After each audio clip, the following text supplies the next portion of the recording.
पाकिस्तान चले जाओ जैसे भड़काऊ बयानों पर सुप्रीम कोर्ट सख्त, कहा राज्य नपुंसक शक्तिहीन हो गए और हेट स्पीच के मामलों में समय पर कार्य नहीं करते। हेट स्पीच को लेकर सुप्रीम कोर्ट ने बुधवार को बेहद अहम टिप्पणियां की। कोर्ट ने महाराष्ट्र समेत उन राज्यों की सरकारों पर कड़ा रुख अपनाया जहां हेट स्पीच के मामलों में कोई रोक नहीं लग सकी है। Justice KM. जोसेफ और जस्टिस बी.वी. नागरत्ना की बेंच ने ऐसी राज्य सरकारों को नपुंसक करार दिया। बेंच ने स्पष्ट रूप पर कहा कि राज्य में हेट स्पीच की घटनाओं के लिए राज्य सरकार जिम्मेदार है। कोर्ट ने कहा कि किसी को भी अपनी इज्जत सबसे ज्यादा प्यारी होती है। ऐसे बयान दिए जाते हैं पाकिस्तान चले जाओ, लेकिन सच्चाई ये है कि उन्होंने इस देश को चुना। बेंच ने नफरती भाषण देने वालों के खिलाफ प्राथमिकी दर्ज करने में विफल रहने को लेकर महाराष्ट्र सहित विभिन्न राज्य प्राधिकरणों के खिलाफ एक अवमानना याचिका पर सुनवाई करते हुए ये टिप्पणियां की। कोर्ट ने कहा कि हर दिन तुच्छ तत्व टीवी और सार्वजनिक मंचों पर दूसरों को बदनाम करने के लिए भाषण दे रहे हैं। कोर्ट ने महाराष्ट्र सरकार से शीर्ष अदालत के आदेशों के बावजूद दक्षिणपंथी संगठनों द्वारा नफरत भरे भाषणों को नियंत्रण करने में विफल रहने के लिए उसके खिलाफ दायर एक अवमानना याचिका का जवाब देने को कहा।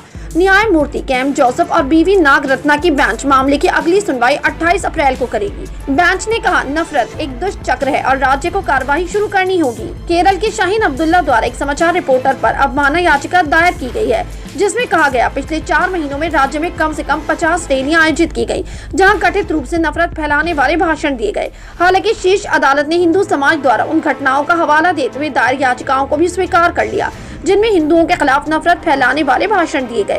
सुनवाई के दौरान जस्टिस के.एम. जोसेफ ने हिंदू समाज के वकील से कहा, सबसे जरूरी चीज है मर्यादा को बनाए रखना। कुछ बयान दिए जाते हैं जैसे पाकिस्तान चले जाओ, असल में उन्होंने ही इस देश को चुना था, वो आपके भाई बहन है, हम सभी को एक विरासत सौंपी गई है। उन्होंने कहा, सहिष्णुता क्या है? सहिष्णुता किसी के भिड़ना नहीं बल्कि मतभेदों को स्वीकार करना सहिष्णुता है। न्यायमूर्ति जोसेफ ने आगे कहा, यदि आप एक महाशक्ति बनना चाहते हैं तो कानून का शासन होना चाहिए। न्यायमूर्ति नागरत्ना ने भी घृणास्पद भाषणों पर नाराजगी व्यक्त करते हुए कहा, सभी पक्ष इस तरह के बयान दे रहे थे। बेंच ने हैरानी जताई कि अदालतें कितने लोगों के खिलाफ अवमानना की कार्रवाई शुरू कर सकती है और भारत के लोग अन्य नागरिकों या समुदायों को अपमानित नहीं करने का संकल्प क्यों नहीं ले सकते। वहीं सुप्रीम कोर्ट के इस बयान पर कई सोशल मीडिया यूजर्स ने भी अपनी अपनी प्रतिक्रिया दी है। एक यूजर लिखते हैं, जब तक माननीय न्यायालय किसी भी जाति या किसी भी पार्टी के नफरत फैलाने वाले भाषणों के खिलाफ कार्रवाई नहीं करेंगे, तब तक ये देश में नहीं रुकेगा।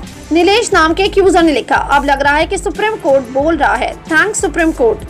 तो एक यूजर लिखते हैं, कोर्ट को ही कुछ करना होगा, नहीं तो ये लोग सिर्फ नफरत फैलाएंगे अपनी राजनीति के लिए। हिमांशु जैन नायक नाम के एक यूजर लिखते हैं, माननीय सुप्रीम कोर्ट को ऐसे लोगों के लिए देशद्रोह का कानून बना देना चाहिए जो अपने ही देश के लोगों से बात बात पर कहते हैं पाकिस्तान चले जाओ, जो अपने ही देश के लोगों को गद्दार, जयचंद मीर जफर कहते हैं, जो सत्ता की गलत नीतियों और गलत नियम पर आवाज उठाते हो तो उन्हें देश विरोधी कहते हैं। सुप्रीम कोर्ट द्वारा की गई इस टिप्पणी को आप कैसे देखते हैं? अपनी राय कमेंट सेक्शन में जरूर दें। हमारे चैनल को सब्सक्राइब करें, बेल आइकन प्रेस करें ताकि देश दुनिया से जुड़ी तमाम वायरल खबरें हम आप तक पहुंचाते रहें।